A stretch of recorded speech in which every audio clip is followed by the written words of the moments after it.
Bonjour et bienvenue à tous sur le Prof de Pharma, une page qui vous offre du contenu pharmaceutique clair et pédagogique. Alors aujourd'hui, on va parler d'une pathologie qui touche énormément de femmes notamment. On va parler de l'ostéoporose.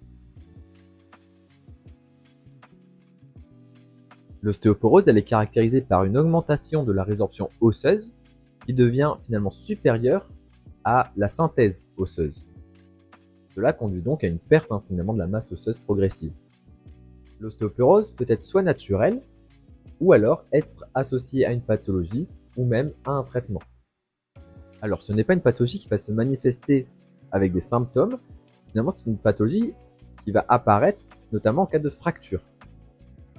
Les facteurs de risque sont un âge supérieur à 60 ans, être une femme malheureusement, consommer de l'alcool ou du tabac, ou encore la ménopause. Le diagnostic se fait formellement par la mesure de la DMO, c'est-à-dire la densité minérale osseuse, qui est mesurée par ostéodensitométrie à rayon X.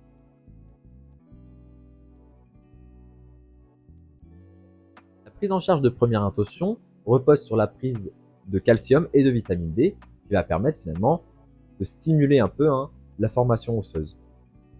La prise de biphosphonate est possible.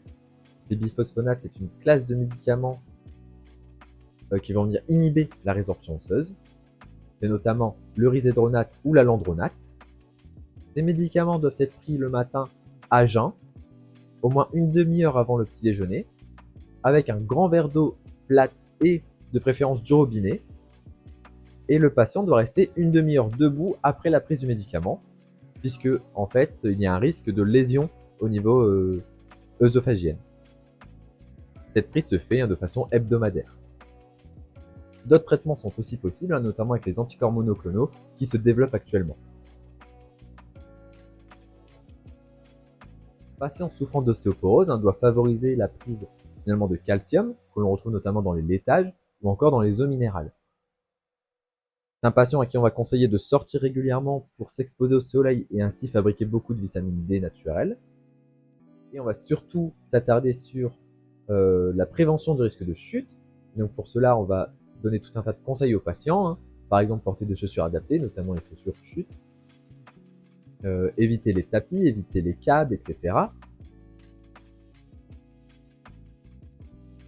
Cette vidéo sur l'ostéoporose est terminée. J'espère qu'elle vous a plu. J'ai taillé les points importants sur cette pathologie et sa prise en charge. Moi, je vous laisse liker et laisser un commentaire et je vous dis à la semaine prochaine. Bye bye!